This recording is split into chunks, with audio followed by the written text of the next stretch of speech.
बड़ी खबर एक और इसी बीच आ रही है। चीन के विदेश मंत्री ने एनएसए अजीत डोभाल से बात की है और ये बात कल हुई है। अजीत डोभाल ने पहलगाम आतंकी हमले की जानकारी दी चीन के विदेश मंत्री को और दोनों के बीच पर टेलीफोनिक वार्ता हुई है। भारत युद्ध नहीं चाहता था, ये अजीत डोभाल की ओर से, हमारे एनएसए की ओर से कहा गया और युद्ध से किसी का भी फायदा नहीं होता, युद्ध किसी के हित में नहीं है। दोनों देशों को युद्ध विराम का सम्मान करना चाहिए, डोभाल की ओर से कहा गया। और चीन के विदेश मंत्री ने पहलगाम हमले की निंदा की। हम हर आतंकवाद के खिलाफ हैं, चीन की ओर से भी ये कहा गया कि भारत पाकिस्तान हमारे पड़ोसी हैं। चीन ने ये कहा कि दोनों ही देश हमारे पड़ोसी हैं, हम चाहते हैं कि दोनों देशों में युद्ध विराम हो और शांति स्थापित की जाए। युद्ध विराम में ही दोनों देशों का हित है, चीन की ओर से कहा गया कि। और नीरज, कितना भरोसा चीन पर किया जाए? हालांकि पहलगाम हमले की तो वो निंदा कर रहा है चीन, लेकिन जो आतंकवादियों ने इस वारदात को पहलगाम में जो हुआ उसको अंजाम दिया वो पाकिस्तान के थे। पाकिस्तान में बैठे हुए सरगना जो चला रहे थे उन आतंकवादियों को, और उन्होंने ही घाटी की अमन चैन शांति को तबाह किया। ये मानने को चीन तैयार नहीं है, राजी नहीं है, इसका जिक्र नहीं किया, इस पर कोई टिप्पणी नहीं की। अब जितना धोखेबाज, जितना विश्वासघाती और जितना चालबाज पाकिस्तान है, क्या उतना ही चीन भी है? चीन पर भरोसा करना आसान होगा ऐसे वक्त में? देखिए, चीन और पाकिस्तान की जो दोस्ती है, उनकी जो नज़दीकियाँ हैं वो दुनिया से छिपी नहीं रही हैं। हम लोग भी जानते हैं, भारत भी जानता है कि चीन जो है हमेशा से पाकिस्तान को सपोर्ट करता आया है, और चाहे फिर वो इकोनॉमिकली हो, मिलिट्री हो, क्योंकि आज के समय में कोई हथियार भी टर्की और चाइना के अलावा कोई दूसरा देश पाकिस्तान को नहीं देता है। सारे हथियार भी पाकिस्तान को देता है, चीन देता है।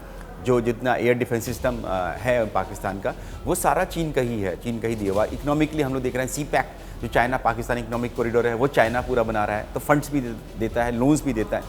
इस सब के बावजूद भी पहली बार ऐसा हुआ है कि टेररिज्म के मामले में चीन ने जो है वो भारत का साथ देता हुआ दिखाई दिया। इससे पहले तक कभी चीन भारत के साथ नहीं खड़ा हुआ था, लेकिन इस बार कल भी जब जो वांग यी उनके विदेश मंत्री और राष्ट्रीय सुरक्षा सलाहकार हैं, उन्होंने जब हमारे एनएसए डोभाल साहब से बात की तो उन्होंने कहा कि वो पहलगाम जो आतंकी हमला है उसको कंडेम करते हैं, और टेररिज्म की हर फॉर्म में उन्होंने कहा, वांग यी ने कहा कि हम अपोज करते हैं। लेकिन इस सब के बावजूद भी उनका जो झुकाव है पाकिस्तान की तरफ ही है, और वो और वांग यी ने भी कहा और चीन ने भी कहा कि हम चाहते नहीं कि एस्केलेट हो, युद्ध हो। तो ऐसे में जो हमारे देश के राष्ट्रीय सुरक्षा सलाहकार हैं, उन्होंने भी साफ तौर से कहा, दो टूक कहा उन्होंने चाइना से, चीन से कहा कि हम भी युद्ध नहीं चाहते हैं, हम युद्ध के पैरोकार नहीं हैं, हम नहीं चाहते हैं कि युद्ध हो। हमारे तो प्रधानमंत्री ही कह चुके हैं, रूस में जाकर कह चुके हैं, पुतिन से कह चुके हैं, रूस के राष्ट्रपति से, कि ये युग युद्ध का नहीं है। लेकिन अगर हमारे ऊपर आतंकवाद को थोपा जाएगा, हमारे देश के आम नागरिकों को उनका धर्म देखकर अगर मारा जाएगा, चुन चुन कर मारा जाएगा, कोल्ड ब्लडेड मर्डर किया जाएगा उनका, तो हम उसको सहन नहीं करेंगे और उसका हम लोग बदला लेकर रहेंगे। और जो बदला हमने लिया है, जो आतंकवाद के खिलाफ हमारी जो लड़ाई है वो जारी रहेगी। भारत ने चीन के साथ साथ पूरी दुनिया को ये संदेश दिया है। बिल्कुल ठीक है नीरज। अब ये साफ तौर से भारत तो लगातार ये कहता रहा है कि युद्ध किसी के भी हित में नहीं होता के, और भारत कभी भी युद्ध के पक्षधर भारत नहीं रहा है, युद्ध का पक्षधर। और युद्ध के पक्ष में कोई भी देश अगर रहेगा तो उसका सिर्फ और सिर्फ नुकसान ही होता है। भारत बार बार इन चीज़ों का जिक्र भी करता है, लेकिन पाकिस्तान अपनी हरकतों से बाज नहीं आता। पाकिस्तान ने 3 घंटे में ही कल युद्ध विराम को तोड़ दिया। पहले खुद ही युद्ध विराम की पेशकश की, और जैसे ही भारत उस पर सहमत हुआ तो 3 घंटे के अंदर सीज फायर को तोड़ दिया गया पाकिस्तान की ओर से। युद्ध विराम का ऐलान खुद पाकिस्तान ने किया, और कब टूटा ये देख रहे हैं आप। 10 मई शाम 5 बजे इसका ऐलान हुआ कि दोनों ही देश युद्ध विराम पर सहमत हो गए हैं, और 10 मई को ही उसी दिन रात 8 बजते बजते खबरें सामने आनी शुरू हो गई कि अलग अलग सरहदी इलाकों में पाकिस्तान की ओर से फिर से सीज फायर का उल्लंघन किया गया है, वहां पर फायरिंग शुरू हो गई है। तो ये जानकारी ये एक बार फिर से दिखाता है पाकिस्तान किस तरीके से अपनी आदत से ही मजबूर है, कहता कुछ और है और करता कुछ और है। और इसीलिए हम कह रहे हैं कि पाकिस्तान के कथनी और करनी में बहुत अंतर होता है। दुनिया के सामने इस वक्त पाकिस्तान एक्सपोज हो गया है पूरी तरीके से। और कल जिस तरीके से उसने किया, पहले खुद भारत के साथ में बातचीत की और ये कहा कि हम सीज फायर चाहते हैं, और जैसे कि भारत की ओर से इस पर हामी भरी गई, सहमति को मंजूर कर लिया गया, तो उसके बाद जो है खुद ही सीज फायर का उल्लंघन किया। अब डीजीएमओ स्तर की कल भी बातचीत हुई थी पाकिस्तान और भारत के बीच में, जिसके बाद ही नीरज सहमति बनी थी सीज फायर पर। क्या डीजीएमओ स्तर की बातचीत दोबारा से भारत पाकिस्तान के बीच में होगी? इसको लेकर कोई गुंजाइश, कोई खबर सामने आ रही है?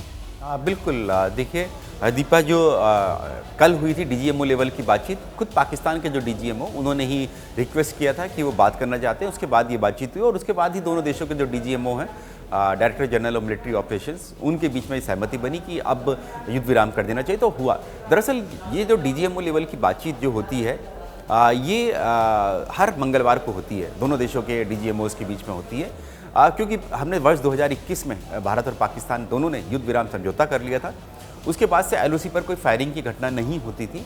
तो उसके बाद से होता क्या है, जो डीजीएमओ के जो जूनियर अधिकारी होते हैं, जो उनके मातहत अधिकारी होते हैं, वो आपस में बात कर लेते हैं। जैसे डिप्टी डीजी होते हैं वो बात कर लेते हैं, या डायरेक्टर लेवल यानी जो कर्नल लेवल के अधिकारी होते हैं। जो डीजीएमओ होते हैं वो लेफ्टिनेंट जनरल और मेजर जनरल रैंक के, पाकिस्तान में मेजर जनरल और हमारे देश में लेफ्टिनेंट जनरल रैंक के अधिकारी होते हैं। तो वो करते थे।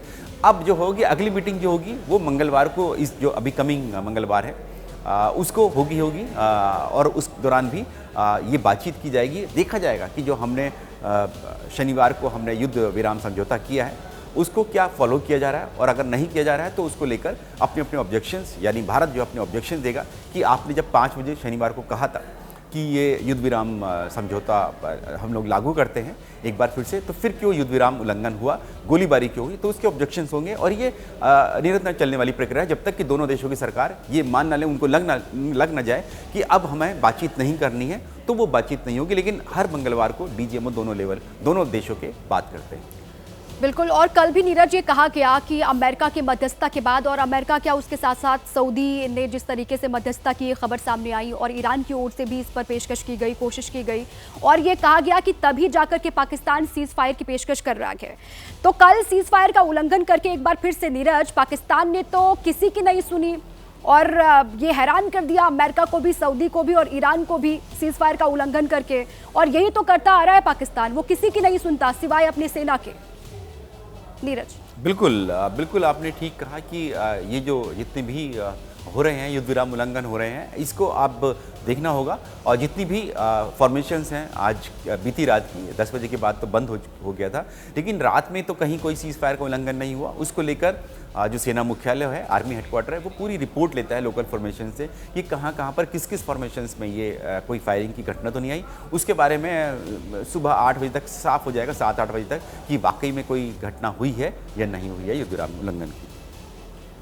अब हमारी सरकार और सेना की ओर से नीरज किस तरीके से आगे बढ़ा जाएगा आगे, हालांकि ये बहुत क्रूशियल जानकारी हो जाती है, लेकिन किस तरीके से अब आगे बढ़ने की प्लानिंग की जाएगी, क्योंकि बैठकों का दौर तो लगातार चल रहा है। कल भी पीएम मोदी ने 2 बड़ी बैठकें ली, बड़े अधिकारियों के साथ में, सीडीएस सेना अध्यक्षों के साथ में।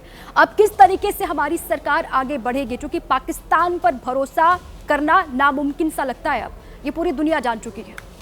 बिल्कुल, देखिए पहली बात तो ये होगी कि जिस तरह की जो घटनाएं सामने आई हैं, एक तो जम्मू कश्मीर में आतंकी जो अभी तक फरार हैं, नरसंहार जिन्होंने किया, पहलगाम नरसंहार 22 अप्रैल को, वो अभी तक पकड़े नहीं गए। पहले तो सबसे पहले प्रायोरिटी ये है कि उनको पकड़ा जाएगा सबसे पहले। जितने भी आतंकी बचे कुछ हैं, बहुत कम आतंकी इस वक्त जो हैं जम्मू कश्मीर में बचे हैं, तो उनको उनकी धरपकड़ या न्यूट्रलाइज उनको जैसे भी करना है आपको वो करिए आप, तो वो आतंकी घटनाएं ना कर पाएँ। जैसे नगरोटा में बीती रात हमने देखा संदिग्धों ने की उस तरह की घटना। दूसरी, जो एलओसी पर जो घुसपैठ करने की कोशिश पाकिस्तान की तरफ से आतंकी करते हैं, उनको रोका जाएगा।